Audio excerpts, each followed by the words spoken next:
这所监狱有个奇怪的规定，所有囚犯都禁止穿鞋，但狱警们无一例外都穿着厚厚的高温防电鞋。更奇怪的是，他们都没有佩戴武器。就在犯人们感到疑惑时，对方却从腰间掏出了一个遥控，随后轻轻一按，下一秒一股强大的电流瞬间就从地板上袭来。这种不致命但让人无比痛苦的刑罚，使得一个近5000人的监狱中，仅需要50名狱警即可管理，而且这还只是最低档。等队长训完话后，几人很快就被带去换上了特制的囚服。这里看似是一个监狱，实则是一个巨大的工厂，许多人被扣上莫须有的罪名抓了进来，然后进行残酷的10小时工作制。每一个车间都会有一个主管来负责大家的一切事务，除了有新人进来时狱警会来车间一趟，其余的时间他们都不会过来。但他们从不担心犯人们会越狱，如果犯人们出现这个行为，他们只需要启动地板的电击模式，便可以轻松将其制服。为了鼓励生产，监狱每周都会对各个车间进行综合评估，除了排名第一的车间会受到奖励，其余车间都要接受电击惩罚。为此，所有犯人不得不无时无刻抓紧工作，不敢耽误1分1秒。主管告诫男人一定要认真学习，争取在1小时内学会车间的生产过程。结束一天的工作后，他们便会回到宿舍休息。宿舍是一个不足3平米的单人间，就像一个休眠舱一样，所有的生活用品都摆放在墙壁之上。一日三餐则是通过这根管子运送过来的，想吃多少就吃多少，只不过味道就一言难尽了。想要吃到有味道的东西，就必须要在评估中拿到第1名，而他们的刑期会显示在这个屏幕上，每天都能看到它在不断减少，这样犯人们才会有活下去的动力。可奇怪的是，上个月监狱突然进行了重新量刑，所有人的刑期都无一例外翻了1倍。大家最近都在讨论这个问题，为何他们要这样做？还不等众人讨论出结果来，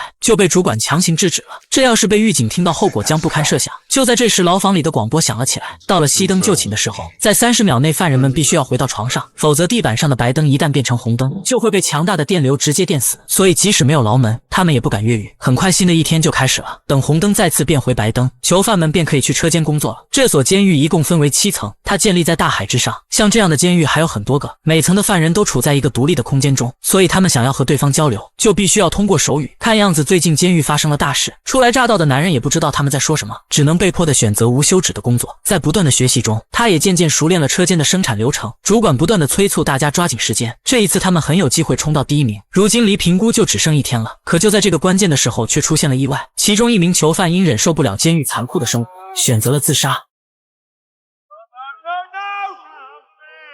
Who is it? No! He railed it! Who? Femos! Femos! Table 3, the tall one! Phil! You jumped! Oh, yeah, well, we'll be smelling him all night. Rail here at night, I've got no sympathy. Shut up about it. You're the ones who are going to be short-handed all day tomorrow. Think about that when you're getting fried. Enough! Let's quiet down. 没人关心他的死活，大家所在乎的是缺了一个人，他们的进度就会被耽误，进度被耽误就很难拿到第1，拿不到第1就要受到惩罚。因为3号台确认他们现在已经跌落到了第4名，大家只能拼命的赶工。可男人却不打算坐以待毙，他一进来就开始想办法越狱了。每次趁着上厕所的间隙，他都会来这里用锯子锯水管。可刚锯没2下，广播就响了起来，是有新人过来了。他赶紧将现场还原，然后回到车间。You men on the floor! Hold your positions! 正是狱警这次送新人的过程，让他发现了监狱的巨大漏洞，那就是对方并没有穿防电鞋，却在电击犯人时没有受到导电作用的影响，说明这个升降台并没有连接电线。这让男人瞬间就想到了越狱的办法，那就是在升降台上干掉狱警，然后夺走他们的武器。但眼下并不是时机，他要说服所有人一起逃出去。因为有了新人的加入，他们的工作进度再次得到了提升，终于在大家的共同努力下拿到了第1名，因此免除了电击惩罚。可就在这天，一名犯人在和隔壁狱友的交流中得知第2层发生了一件大事，还不等男人问清楚，房间里就突然开始变得燥热无比，而且氧气似乎越来越少，让人难以呼吸。 What's he say? Level 2. He's coming this way around now. What's he say? Alright! 紧接着房间里的灯忽然就熄灭了，可没过几秒就又恢复了正常。 It's 2. Something's wrong on 2. They're going too fast. I can't read it. Everybody calm down! Something's really wrong on 2. 主管赶紧出面制止了他们的进一步讨论，他生怕狱警一生气，自己这边也会受到牵连。很快，众人就被广播赶回了宿舍。回到宿舍后，男人询问主管：“难道从来没想过逃跑吗？”但对方并不想回答，他还有217天就可以出狱了，不想在这个节骨眼上出意外。可男人依旧喋喋不休的询问，使得他越来越害怕，害怕被狱警监听到。对方却表示狱警根本不屑于监听，在他们眼里，我们是不可能逃得出去的。见主管并不理睬自己，男人很是恼火，想要越狱就必须要拉拢对方。就在这天早上，2层所发生的事被传开了，整整500人无一例外全都被电死了。为此，狱警不惜抽调了监狱的全部电力，所以才会出现几秒的停电现象。 Who's saying this? Maintenance tech. We had a team go down. He said they find the whole bridge. Because 这件事的发生，让一直为监狱卖力做事的主管内心也出现了动摇，但为了稳住军心，他仍旧表示这只是传言罢了。在没有弄清楚事情的真相前，先专心工作。可就在众人工作时，一位年长的囚犯由于过度劳累，已经开始站不稳了。回去的路上便虚弱的倒在了地上。主管为他叫来了医生，医生其实也是这里的犯人，他们彼此之间都认识。主管希望对方能医治好老人，毕竟他只剩下40天就可以出狱了。可对方接下来的一席话让他大为疑惑，他觉得老人没有什么好医治的了，反正所有人都不可能活着出狱的。说着说着，他就拿出药剂准备对老人进行安乐死。I can't help anyone. I need a bag and a trolley. It's coming. He's lucky. He'll pass peacefully, which is more than I can say for the rest of us. 主管很是疑惑，接着又询问第2层到底发生了什么事。随后医生以需要裹尸袋为由支开了一旁的狱警。They made a mistake. A man who was just released on 4 ended up back on 2 the next day. Word got out on the floor and then they killed them all. 两人听后都是一脸的震惊，没想到所谓的刑满释放，竟只是将犯人从这个楼层转移到另一个楼层，没有人能离开这所监狱。就在他们还想要继续追问的时候，狱警过来了，没办法，两人只能双手抱头回到车间。有了医生的话，男人觉得现在正是拉拢主管的好机会。接着他便开始劝说对方，虽然这个家伙嘴上依旧强硬，但内心却已经开始动摇了，开始主动询问他有什么计划没有。 Plan works around a new man coming down. They'll replace Olaf tomorrow. That might not happen again until it's too late. I'd rather die trying to take them down than die giving them what they want.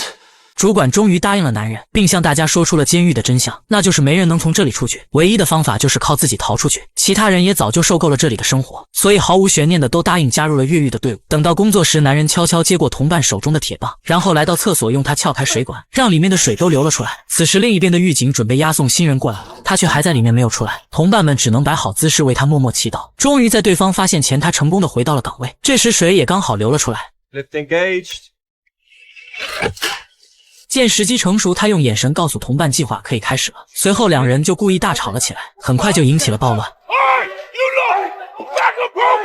等狱警的注意力都被成功吸引过去后，男人赶紧趁机截停了升降台，然后大家开始纷纷跑上去准备抢夺对方手中的武器。这个新人也很是聪明，立马就明白了他们想要做什么，赶紧捡起地上的电棍电晕了其中一名狱警，可惜却被上面的狱警一枪击毙了。 得到命令后，大家开始纷纷拿起手里的武器朝上面扔去，可这根本打不过有武器的狱警，犯人们一个接一个的倒下，但所有人都没有因此而退缩的，反而变得越来越勇猛。对方眼见快招架不住了，赶紧呼叫里面的队友启动地板的电击模式。众人一听，连忙爬上了工作台，而反应慢的人就没有那么好运了，纷纷遭受到了电击。不过在水流的作用下，很快线路就发生了故障，电击模式也因此失效了，他们再也威胁不到囚犯们了。主管见状，立马让大家发起进攻。得到命令后，所有人都开始前赴后继的往上冲。这时男人也顺利爬了上来，他成功的放倒了2名狱警，并拿到了武器。紧接着他们就来到了本车间的控制室。这时位于下层的车间开始发生了漏水，他们不知道上面究竟发生了什么。有了武器的加持，犯人们宛如天神下凡，狱警们根本就不是对手，因为一个已经将生死抛之脑后了，另一个却畏惧死亡。可就在这时，总控制室传来了广播，整个监狱将在40秒后激活死亡电击模式，所有犯人必须回到牢房。不过好在主管和男人及时的赶了过来，工作人员被惊得目瞪口呆，不明白犯人为何会来到这里。主管让他们立马关闭系统，没有武器在手的他们只好照做。男人觉得这样依旧不够安全，接着又威胁两人彻底切断电源，也就是外面的水利系统。做完这一切后，主管开始向全监狱广播，表示他们现在已经控制了整座监狱，并关闭了地板的电击模式。想要活命就勇敢地走出牢房，拼命地往上爬，同时不留余力地解决掉阻挡你们的狱警。等他们的救援赶来，我们就没机会了。 We know that they are making up our sentences as we go along. We know that no one outside here knows what's happening. And now we know that when they say we are being released, we are being transferred to some other prison to go and die. And that ends today. There is one way out. Right now. The building is ours. You need to run, climb, kill. You need to help each other. 在他的鼓舞下，大家纷纷开始走出牢房，想着自由的曙光前进。剩下的狱警都被这突如其来的一幕吓得蜷缩在了房间里，根本就不敢出去。想要依靠仅仅50人的兵力镇压拥有5000人的队伍，显然不可能。很快，犯人们就来到了监狱的外面，即便下面是一望无际的大海，他们也都毫不犹豫地纷纷跳了下去，向着不远处的陆地游去，结束了被人奴役的生活。然而，不会游泳的主管却永远地留在了那里。这么精彩的剧情当然要有女朋友一起看，找对象就来真的上牵手，主打高学历高质量，全面信息多重审核，假人秒封，找对象掌握选择权，在欣赏你的人里面挑你喜欢的，找对象就用牵手。